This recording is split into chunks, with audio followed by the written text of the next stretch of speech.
In our previous video, we went through some basic principles to get prepped to dissect the myths around AI. We talked about cognitive biases and how and why we should be aware of these biases to help us stay grounded. If you haven't yet, please do check it out. In this video, we will talk about 4 common myths. Let's begin with our first one. Myth number 1. We are close to AGI, superhuman intelligence. Is that a myth or a fact? Let's begin with the definition of AGI. AGI's definition remains widely inconsistent and has a spectrum of its own with regards to its capabilities. The definition has evolved quite a bit to align with what's perceived as plausible. Here's the latest definition put together by a group of experts. AGI is an AI that can match or exceed the cognitive versatility and proficiency of a well-educated adult. Okay, that's a broad definition, but at least now we have something to refer to. On a serious note, though, can we scale our way to superhuman intelligence with LLMs? One must understand that at their core, LLMs are a subset of AI. With their recent popularity, people are attributing most of AI's credit to LLM alone and are using the terminology interchangeably.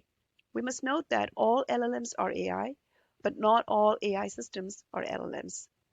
So, what are the inherent limitations of an LLM? LLM lacks abstract knowledge of the world. It learns from patterns, and its learning and reasoning, we can put reasoning in quotes here, is hinged upon the statistical nature of the training data rather than the abstract knowledge or some representation of the world model. This very lack of abstract knowledge is the basis of why generative AI-centric LLMs do have an upper ceiling. So no matter how much training data you pour into it and the ungodly amount of compute you throw at it, it will still have limitations in its comprehensive understanding of the world. Even if an LLM is trained through a set of long tail of possible questions or situations that users might ask, there still will always be questions for which it will not know the answer to, and most likely for which it will hallucinate.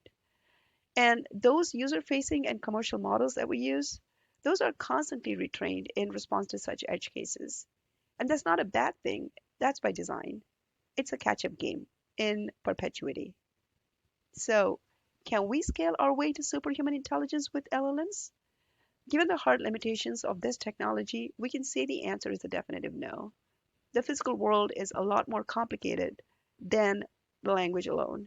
AGI cannot and will not be achieved via LLMs, unless, of course, our experts change the definition of AGI back again to retrofit to what current LLMs can already accomplish. Where exactly are we going wrong, if we're going wrong with LLMs? Generative AI-centric models can be great when fine-tuned for specific tasks. You take a base model and you make it go through fine-tuning to derive real value. Unfortunately, some leaders, again, you can put leaders in quotes there, may have gotten their apparatus not just skewed, but backwards. Because rather than focusing on the real-world use cases that matter the most, they're luring us toward this mythical creature called AGI, where most of the current investment is getting poured into. It's clear that we're seeing diminishing marginal returns with scale when it comes to this technology. Let's take a quick look at the most updated definition of AGI just one more time and ask ourselves some basic questions. How does one quantify and define the breadth of possible cognitive tasks a well-educated human brain can do? And how long did it take for that human brain to evolve? Bottom line, we need alternative approaches to AGI because LLM does not have the ability to understand abstract principles, and we need higher levels of abstraction for a true AGI. There are quite a few practical theories around alternative approaches.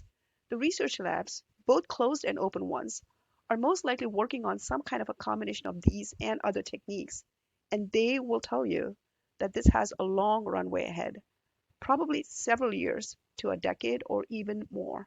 Let's move to our second myth. Myth number 2, AI can reason and think. The arguments against this myth have already been touched upon in our first myth to a certain extent, but I still wanted to call this out separately. Why?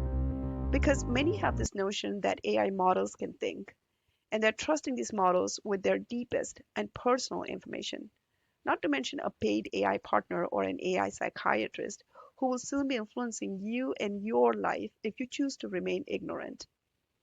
According to Gary Marcus, language models are not good at higher order thinking, a skill that's crucial to adapting to new situations, and they cannot reason over abstract knowledge. These models do not have the causal model of the real world.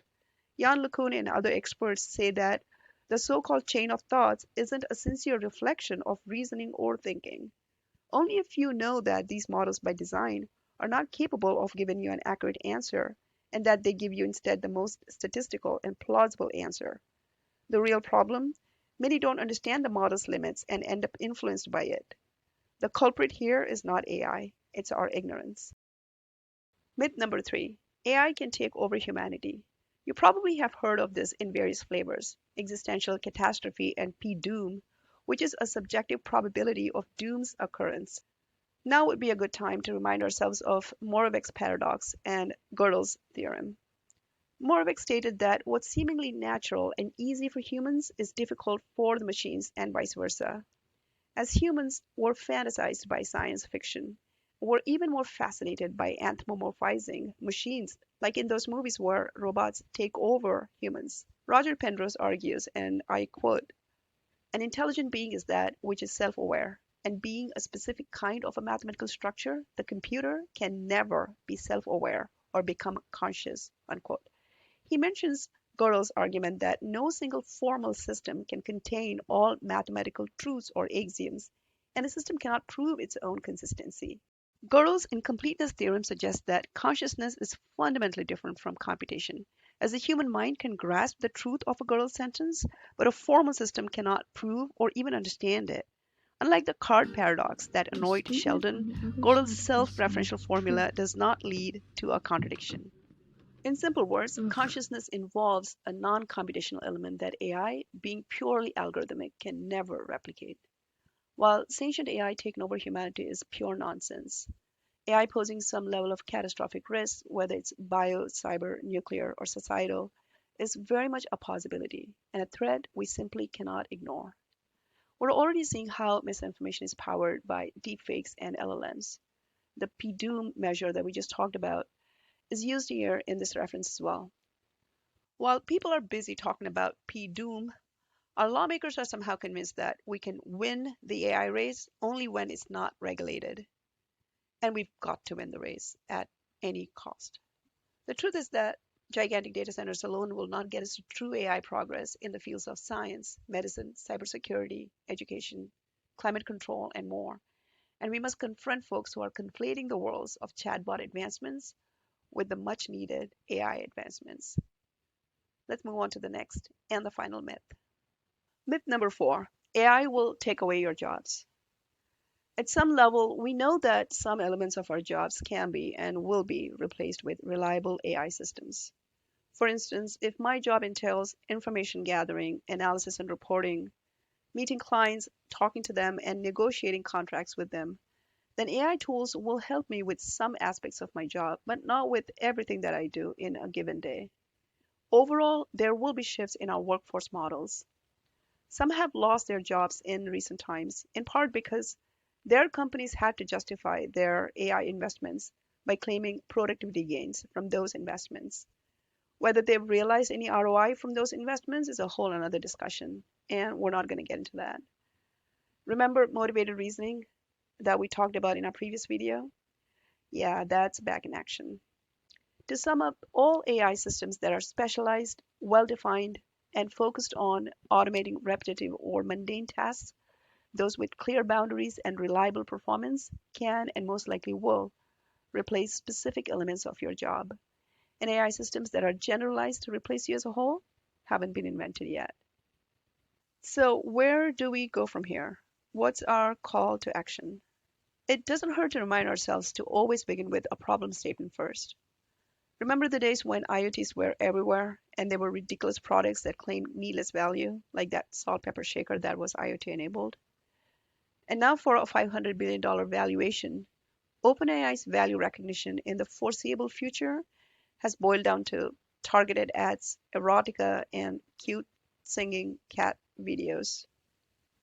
I do not want to conflate the value, whatever value ChatGPT is providing today, with the overall AI potential.